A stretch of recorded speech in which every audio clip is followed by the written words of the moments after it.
வணக்கம். இன்றைய சொல்ல மறந்த கதையில் நான் தமிழக வரலாற்றில் சொல்ல மறந்து போன ஒரு மாபெரும் வீரனை பற்றி தான் சொல்ல போகிறேன். வரலாற்றில் நிறைய வீரர்கள் உண்டு. தமிழக வரலாற்றில் நீங்கள் எடுத்துக்கிட்டிங்கன்னா எண்ணற்ற வீரர்கள் உண்டு. தங்கள் உயிர், பொருள், ஆவி அனைத்தையும் பறிகொடுத்தவர்கள் உண்டு. எதையுமே பொருட்படுத்தாமல் தங்கள் ஏற்றுக்கொண்ட தலைமைக்காக போராடிய வீரர்கள் நிறைய பேர் உண்டு. அதில் ஒரு பெரிய வீரன், அவனை பற்றி சொல்ல மறந்தே போனார்கள் வரலாற்றில். அவனை பற்றி தான் நான் உங்களுக்கு சொல்ல போகிறேன். அது கிட்டத்தட்ட ஒரு 1200 ஆண்டுகளுக்கு முன்னாடி, கிபி 10ஆம் நூற்றாண்டின் தொடக்கத்தில் தமிழ்நாட்டில் மிகப்பெரிய ஆட்சி யாருடையது அப்படின்னு கேட்டால் சோழர்களுடைய ஆட்சி. சோழர்களுடைய ஆட்சி அப்போ தான் புதிதாக உதயமாகி இருந்தது. விஜயாலய சோழனுக்கு பிறகு அவருடைய பேரனான முதலாம் பராந்தகன் ஆட்சிக்கு வந்திருந்தார்.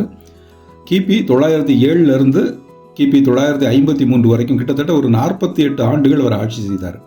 ஒரு மிகப்பெரிய ஆட்சி. அந்த ஆட்சி தான் சோழர்களுடைய ஆட்சிக்கு ஆனால் அடித்தளமாக அமைந்தது. பின்னாடி ராஜராஜ சோழன், ராஜேந்திர சோழன்லாம் பெரிய பேரரசர்களாக உருவாவதற்கு முதலாம் பராந்தகன் தான் அடிக்கல் நாட்டினார். அந்த பராந்தகனுடைய ஆட்சி காலத்தில் அவருடைய போர் நிறைய வெகு பெரிய பெரிய போர்களில் ஈடுபட்டார்.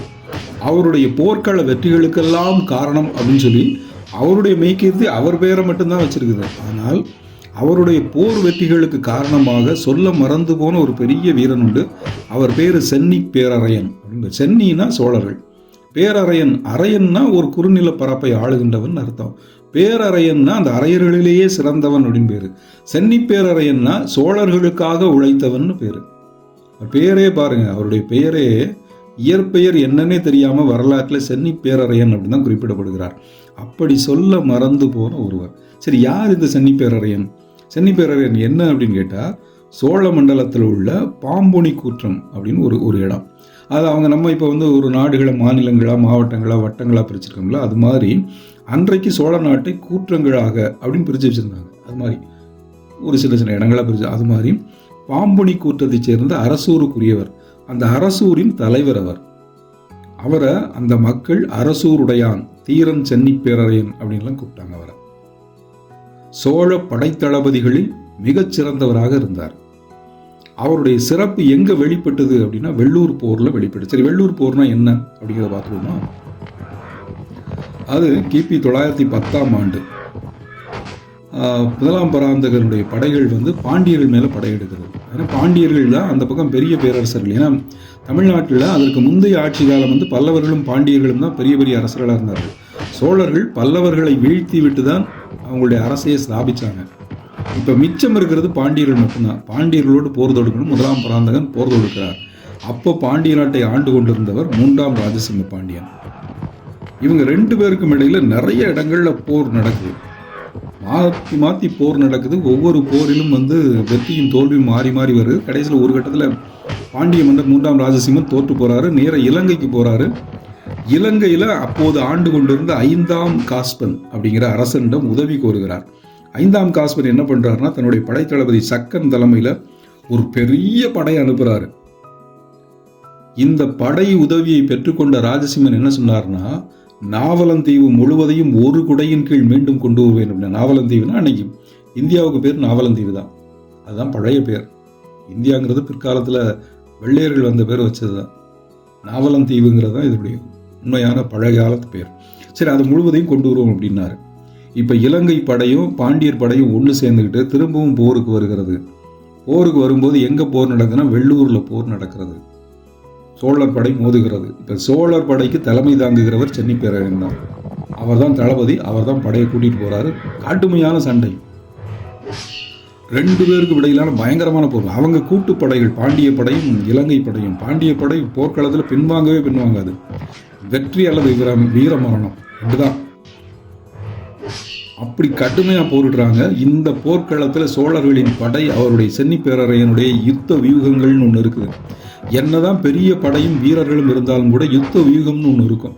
எந்த இடத்துல எதிரியை தாக்கணும், எந்த இடத்துல தாக்காம விடணும், எப்படி சுற்றி உழைக்கணும், எந்த ஆயுதத்தை எப்போது பிரயோகிக்கணும் அப்படின்னு தெரிஞ்சிருக்கணும். யுத்த காலத்தில் வில்லாளிகளை எப்போ பயன்படுத்தணும், குதிரை வீரர்களை எப்போ பயன்படுத்தணும், யானைகளை எப்போ களத்தில் இறக்கணும், எந்த இடத்துல இருந்து தாக்கணுங்கிறதெல்லாம் இருக்குது. அப்படி யுத்த தந்திரத்தில் வல்லவர் சென்னி பேரரையன். அப்படி அவர் தொடுத்த தாக்குதலினால் பாண்டியர் படையும் இலங்கை படையும் தோல்வி அடைந்தது. இந்த பெரிய வெற்றி பெற்ற சின்ன பேரரசன் கணக்கே இல்லாத யானைகளையும் குதிரைகளையும் செல்வங்களையும் கைப்பற்றிட்டு, அது மட்டும் இல்லை, மதுரையில் புலிக்கொடியை பறக்க விட்டார். அப்போதான் முதல் முறையாக வரலாற்றில் மதுரையில் புலிக்கொடி பறக்கிறது. அந்த பறக்க விட்டவர் அவர் மட்டும்தான். போரில் தோத்து ஓடிடுறாங்க இலங்கை படை. திரும்ப ஒன்று திரட்டுறதுக்கு முயல்றாங்க. அந்த சக்கன் படைத்தளபதி இலங்கை படைத்தளபதி திரட்ட முயல்றாரு. ஆனால் அந்த நேரத்தில் பிளேக் பரவுது. இந்த பிளேக் காரணமாக சக்கன் இறந்து போகிறான். படை வீரர்கள் நிறைய இறந்து போகிறாங்க. இதுக்கு மேலே தாக்கு பிடிக்க முடியாதுன்னு இலங்கை படை இலங்கைக்கே திரும்பி ஓடிடுது. ராஜசிம்ம பாண்டியனும் என்ன பண்ணுறாருன்னா அவங்களோடவே இலங்கைக்கு போயிடுறாரு. கிபி 3ஆம் நூற்றாண்டில் களப்பிரர்களை முறியடித்து கடுங்கோன் பாண்டியன் உருவாக்கிய பாண்டிய பேரரசு கிட்டத்தட்ட 600 ஆண்டுகள் தன்னிகரற்ற ஆட்சியாக விளங்கிய தென்னக நிலப்பரப்பை முழு சுதந்திரத்தோடும் மிகப்பெரிய அரசாக ஆண்ட பாண்டிய பேரரசு இந்த வெள்ளூர் போர்க்களத்தில் தான் முடிவுக்கு வந்தது. அடுத்த 300-350 ஆண்டுகள் அவர்கள் அடிமைப்பட்டு தான் கிடந்தார்கள். அவர்களை அடிமைப்படுத்திய சோழ பேரரசுக்கு வித்திட்ட, இதே நேரத்தில் பாண்டியர்களின் பேரரசிற்கு முடிவுக்கு அடிக்கோலிய அந்த வெள்ளூர் போர்க்களத்தை வென்று கொடுத்தவர் சென்னி பேரரையன் தான். இந்த சென்னி பேரரையனை எங்கேயாவது கேள்விப்பட்டிருக்கீங்களா? எந்த வரலாற்றிலேயாவது கேள்விப்பட்டிருக்கீங்களா?